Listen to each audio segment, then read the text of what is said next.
As I was poring over the information since the trade deadline has come and gone for the Utah Jazz, and just trying to find slivers of hope and glimmers of daylight in this dark path towards the end of the season, as it seems like we are prepared to tank, I came across something that might be a little bit interesting.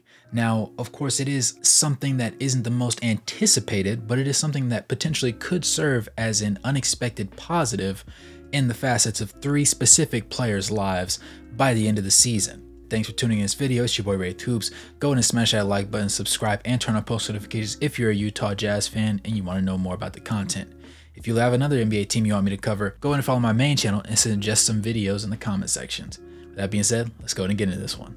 Now, we know at the trade deadline, we sent away Simone Fontecchio, Kelly Olynyk, and Ochai Agbaji, effectively depleting our reserves and the bench that had so often came in clutch and just performed up to standard to allow Lauri Markkanen, Collin Sexton, and the other guys to get things going on offense and to hold their own and maintain leads when they were able to fight their ways back into games, as well as get ahead out the gate. Trading for several expiring contracts and a late first-round pick and an eventual second-round pick didn't seem to be the most enticing thing.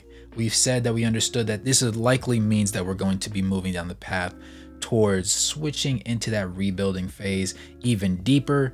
And once Will Hardy said in the press conference after the Warriors game that starting Keyonte George is going to be a mainstay for the remainder of the season with 28 games to go, it just all but concluded to us what we already were unfortunately fearful of occurring. Basically, we are going to go ahead and forego this season and just focus on the development of the younger players, which, while it is a necessity, you would also like them to play in meaningful games and play in tight games. And I believe that with Keyonte George at the helm, it's going to be a very significant period of time before we actually see some close games where meaningful minutes are played by him and Taylor Hendricks. Bryce Sensabaugh seems to be on the back burner at the moment because, again, we just saw THT get minutes even though Bryce was active. Now, Bryce has been dealing with a couple injuries. I believe they're both hip injuries as of late, but he was active and available to play and just didn't get the go-ahead to get some burn in. Understanding that, though, the biggest piece that I think has something to prove during this 28-game span is going to be Keyonte George. We've seen him start for a span of 16 games earlier on in the season, and that did not go well. He was paired alongside Jordan Clarkson, so that might have had something to do with it. But even in this most recent game, going against the greatest shooter of all time, he suffered on offense and defense, and it was abysmal to say the best. Quite horrendous to say the worst, if I am to be quite frank. However, the silver lining is it quite possibly can't get any worse than that game we just saw him play. We know he has been at times an up and down, but overall capable playmaker. He does tend to hit timely shots when he was coming off the bench. Now in the start, he's going to have to find a way to create his own rhythm and get the job done, and also facilitate for guys like Lauri, John Collins, and Walker Kessler, who do most of their damage when somebody else provides them with the ball. Now, originally, of course, this was more of a Kelly Olynyk or Chris Dunn or a Collin Sexton job, but it's going to fall more so on Keyonte George going forward for the remainder of the season. Though Chris Dunn will still get minutes, they're relegating him to the bench role where he'll still be playing roughly 15 to 20 minutes on a nightly basis. This is going to be the time where Keyonte George either proves it or loses it. He has the chance to go ahead and show them exactly why he was worth being selected in the mid-teens of the NBA draft this past season, and just genuinely showing that he is the future point guard for this franchise that should be paired up alongside Walker Kessler and Lauri Markkanen, and has the ability to lead them eventually to the promised land or develop into a significant piece on a roster that will end up taking the Utah Jazz to the promised land. The biggest thing right now has been his shooting percentages because he has tended to be mostly streaky, more specifically his ability to shoot threes off of the catch. And then defensively, just being in the right spots, properly communicating, and not getting absolutely annihilated in simple pick and roll actions or just in off-ball actions where he sometimes gets caught sleeping. I believe that over this 28-game span, he's going to have a significant amount of time, especially if he ends up playing 30 to 33 minutes on a nightly basis, to get those necessary reps. And while it might be a little bit of force feeding him and he might be drowning a little bit, it's going to be a sink or swim situation. Either he's going to have a Kevin Knox kind of situation in New York where he just ultimately has too much on his plate and just can't eat it all, or he's going to go down the route of other NBA greats who were given a lot of opportunity at the very beginning, and though they weren't prepared, he will eventually go through an exponential growth period where he goes from being a guy that's just on the court to a guy that's genuinely affecting the game with every play that he touches the ball. I believe that he can really take strides in that direction, but it's only a matter of time before we genuinely see it. Moving forward onto Taylor Hendricks, who is the other prioritized rookie and the highest drafted rookie for this team. Obviously, we know that he had been stashed in the G League. The best way to describe him is green, though I do brag on his defensive capabilities and his abilities to be a very strong help side defender. He still doesn't completely understand a lot of defensive schemes and the types of zones that the Utah Jazz actually implement, though the SLC Stars G League affiliate team runs similar systems. They're not the exact same, and Taylor Hendricks has to learn how to adapt at the highest level of basketball on the globe. I believe that he is capable of doing it, but I think it might take him a little bit of time to get into the role and genuinely not look lost on the court, because there were times against the Golden State Warriors specifically where he was a little bit rough. He did show that green behind the ears factor, and on offense, he just has to round his game out more. I think that 28 games is a very significant sample size, especially if they have him playing roughly 20 minutes. Hopefully I can see them playing him closer to 25 minutes on a nightly basis. And then at that point, you're just stacking days, and he has a lot of time to make a lot of mistakes, but also get significantly better with those same reps. Again, 28 games, over a quarter of the season. And now that he's had his time in the G League, and though it wasn't the most impressive thing, averaging 14.5 points, but shooting 45% from the field and roughly 35% from three, we know his shooting splits are okay. We know he can decently score the ball, but he didn't stand out in the G League. And usually when you have a player that was drafted really high in the NBA draft, or just a guy that's supposed to be really good, you hope that he goes to the G League affiliate and he really cuts up a rug. Bryce Sensabaugh from a scoring standpoint did that, but defensively he's leaving much to be desired. Taylor Hendricks has played decently on defense and played decently on offense, but hasn't really done anything to jump off the page, which has been the main problem for him. And the reason why a lot of people aren't high on him and also think that he's a bust, though he hasn't had a genuine opportunity to show he's actually capable of.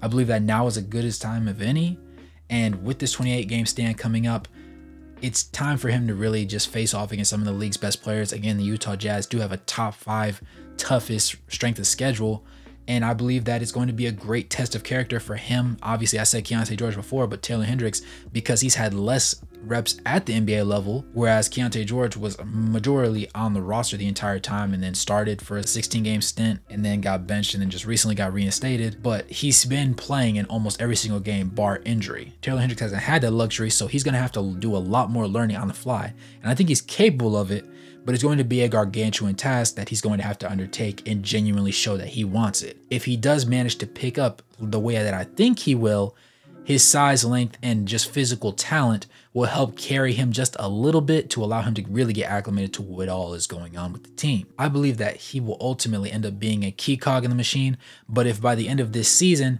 he or Keyonte George don't show enough improvement, we could see some mumblings behind the front office doors of them looking around trying to see if there's another young piece that they could go after, or somebody potentially in the draft that could show more immediate upside as opposed to some project player that's going to take 5, 6, 7 years to get things done. Because again, they plan on keeping Lauri Markkanen, but he's 26 right now, going on 27. So he can't really afford to waste 6 or 7 more years of his life. It's bad enough that they are going in the road that they are going right now because the locker room is not happy with it, i.e. the guys that were on the team previous to the trade deadline and lost some of their brothers instead of getting some more pieces back to help them and make a playoff push. The last and final piece, but arguably the most important for obvious reasons, is Lauri Markkanen. Now we know that Lauri Markkanen has been the most consistent scorer alongside Colin Sexton. He's been the most formidable foe for other teams to scheme out of the offensive sets for the Utah Jazz and just try and force him into difficult situations. Now it becomes easy at times because he does do most of his damage off the catch or off of one dribble. We've seen him try and create a little bit more over the past 10 or so games, experimenting with a couple more behind the back moves, a couple between the legs, just trying to get a little bit more acclimated to doing stuff with the ball in his hands. And while it hasn't been the most superbly looking thing and the shooting percentages don't necessarily jump off the page in his favor, it's still a step in the right direction. And I believe over this next 28 game stint, it's going to become harder for him to come by a bucket because he no longer has Fontecchio, who was a scoring outlet. He no longer has Kelly Olynyk, who was a hub. And he also no longer has Ochai Agbaji, who admittedly on offense wasn't doing a significant amount, but was still a piece nevertheless. As you restrict the rotation and add more rookies into the mix and give them more minutes, you're going to find a world where Lauri Markkanen has to do more for this team to be competitive in the games that they play. Now, admittedly, we understand that they're going to probably lose most of their games, but you want to look like you deserve to be on the basketball court. And Lauri is a guy that likes winning at heart and hates losing. So tanking last season wasn't something that he loved. Tanking this season is something he's definitely not loving. But at the very least, I think that the one thing that he can definitely improve on is his own individual playmaking and his own shot creation. If he can take those two things to a new level over this next 28 game span, Lauri coming into the offseason and then coming into next season will be an entirely different animal. Many people had the question, and I even begged it on my channel in a previous video, is Lauri Markkanen a first option on a championship caliber team? And a lot of us said he's a 2A, 2B, maybe even a terrific 3A type player on a championship team because of his skill set. He's really tall. He's arguably the tallest, best shooter in the league. If you want to go Karl-Anthony Towns, I can understand, but to me, Lauri Markkanen's shooting affects the game significantly more. He's also a solid defender, though he could take a step up in that department as well.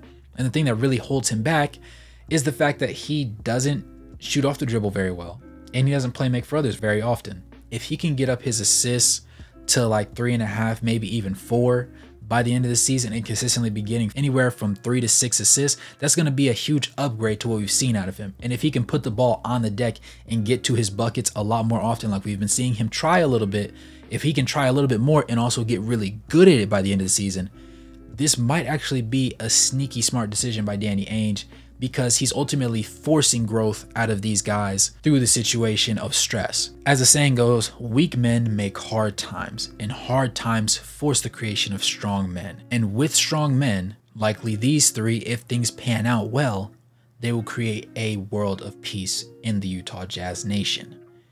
And ideally, that is what ends up coming of this, along with the help from the draft capital that we do have. As we all know, we have a significant amount, roughly 13 picks over the next 6 years, and just a multitude of options for things that we can really get done, as well as a significant amount of cap room space to re-sign Lauri Markkanen, re-sign Chris Dunn, and also perhaps if there is a player that makes sense to trade for or to pick up in free agency, we will have a little bit of change to go ahead and spend in their direction. I believe that it's going to be very important that we make the right decisions going forward, and I believe that this one could be a particular positive that a lot of people aren't putting enough emphasis on. Obviously, I don't think Collin Sexton benefits most from this because his game doesn't really change much. He's an efficient scorer. He can't really become a much better defender because he's so small, but the best thing he can do is probably mentor George and help push him as a more efficient scorer, since he isn't exactly the most tenacious defender in and of himself, though he is an impact player in his own right. But with that being said, you guys let me know what you think in the comments below. Let me know if any of these three players that I mentioned before should take a leap because of these dire straits that we are currently in, or if you think that all three of them will roughly stay in line with who they've been the entirety of this season. As always, I'm interested to hear you guys' opinions. Smash that like button, subscribe, turn on post notifications, comment your thoughts below, and become a member to support the channel in other ways. That being said, it's your boy Wraith Hoops. Thanks for tuning in this one, and as always, good morning, good evening, good night, no matter where you're on the globe watching. Thanks for tuning in. I'll catch you guys in the next one. Peace.